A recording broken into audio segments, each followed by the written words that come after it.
quand tu rencontres quelqu'un, en tout cas, là, je me mets évidemment dans la place de l'agence. Ouais. Quand je rencontre un client, ben premièrement, la première chose que je fais, c'est que je n'assume pas que je connais mieux l'entreprise ou le client que lui, il connaît. Lui, il a parti sa business, d'une idée, il a trouvé une façon de faire. Normalement, il est le maître de cet environnement-là. Il doit connaître le client plus que moi. Moi, j'ai besoin qu'il m'éduque. Exact. Fait que, et de cette partie d'éducation-là, moi, je vais le challenger parce que je veux vérifier si lui, sa compréhension du client qu'il a, est-elle véridique par rapport au marché qui est actuel? Parce que souvent, ça, c'est un autre challenge. On part dans une idée, on part sur un trip, on pense qu'on a la meilleure idée du monde. On se dit, moi, je suis comme 80% des hommes qui font ça, qui achètent une table de telle façon, etc. Finalement, tu te rends compte que ça s'adresse juste à 20% de la population, puis ils habitent à Matane, tu sais. Fait que, mais t'avais ça en tête, puis tu pensais, fait que, moi, je vais les challenger pour voir, OK, est-ce que ton modèle d'affaires fait du sens? Est-ce que ça... Puis, non pas essayer de réinventer la roue, c'est juste s'assurer qu'on est sur la même vision, la même longueur d'onde. Parce qu'après ça, justement, là, on est plus dans l'histoire. Qu'est-ce que le client, il aime? Qu'est-ce qu'il mange? Où il va? C'est quoi ses habitudes de consommation? Qu'est-ce qui fait qu'il aurait besoin d'une table de ce genre-là? Est-ce qu'il va sur... c'est quoi son parcours web traditionnel? Y est-tu plus Facebook? Y est-tu plus Google? Y est-tu plus Pinterest? Donc, c'est quelqu'un qui traite vraiment ou y est-tu sur house.com? Puis il regarde toujours des affaires très fashion, d'un autre niveau. Donc, tout ça, faut mapper ça. Des fois, ça n'a pas nécessairement besoin d'être écrit, mais d'avoir les grandes lignes pour qu'autant que ça soit un point de référence. Puis le point de référence, c'est très important parce que c'est ça qui nous ramène. C'est trop facile de justement partir sur une chire, comme on dit, puis dire, on avait cette idée-là, puis là, on tombe dans la poutine, puis on oublie notre idée d'origine, tu sais. Alors, c'est important d'avoir toujours un côté de référence. Je vais peut-être du coq à l'âne, mais dans le fond, c'est ça. Tu sais. Donc, avoir l'histoire, d'avoir le profil, être sûr qu'on est sur le bon profil.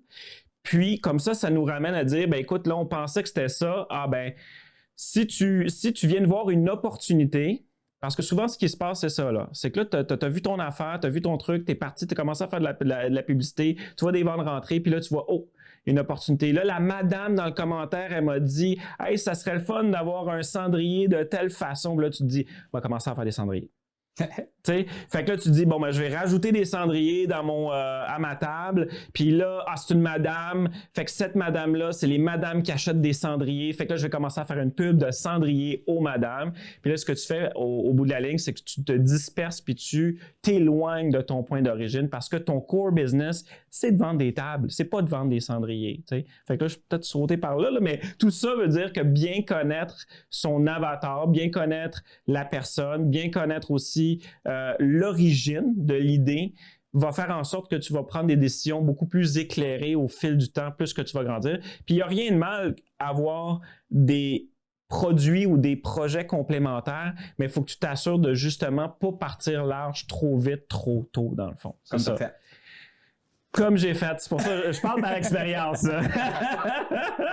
Parce que c'est l'excitation. Tu sais, quand on sent certainement Facebook, je te dirais des fois, ou tout ce type de plateforme-là, peu importe, tu mets de l'argent, tu reçois de l'argent, c'est comme un ATM, on dirait que tu sais, fait que là, tu pars excité, tu as l'impression que là, tu contrôles le monde, puis là tu es capable de tout faire. Jusqu'à un moment donné que là, tu reçois une vraie claque sur la face, puis là, tu dis, OK, bon, ouais, ramenons les choses, revenons à la source, puis de là, après ça, on recommence, puis on travaille vraiment en sillon, là, plus perfectionné, là, disons. Là, tu sais.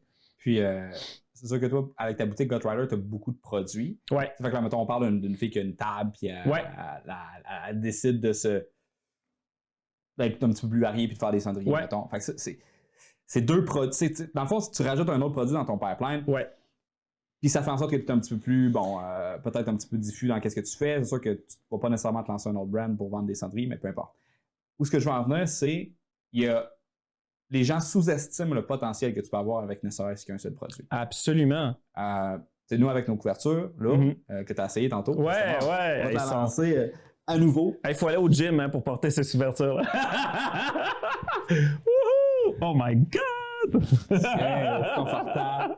Non, ils sont confort. Mais oui. Ils sont confort. Fait que, juste cette couverture-là, si on fait une analyse sur Amazon, je pense que ça en vend pour 300 000 par mois. Nous autres, on n'a pas ce volume d'affaires-là, mais je pense qu'en décembre, on a fait comme quelque chose comme 50 ou 55 000 de ventes.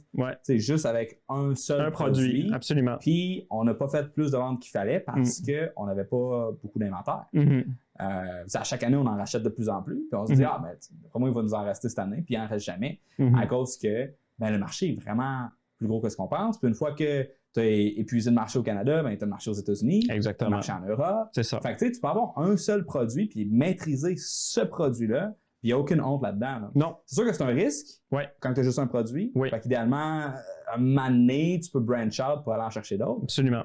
Mais à mon sens, ça va pas avant d'avoir fait un gros paquet de cash avec un produit. Mais en fait, je te dirais, il n'y a pas de mal à avoir plusieurs produits. Ça dépend vraiment de la stratégie que tu veux employer. Par contre, souvent, en fait, les entreprises qui réussissent et réussissent bien ont souvent 1, 2, 3 SKU. On va voir ça. L'autre chose, c'est que il y a...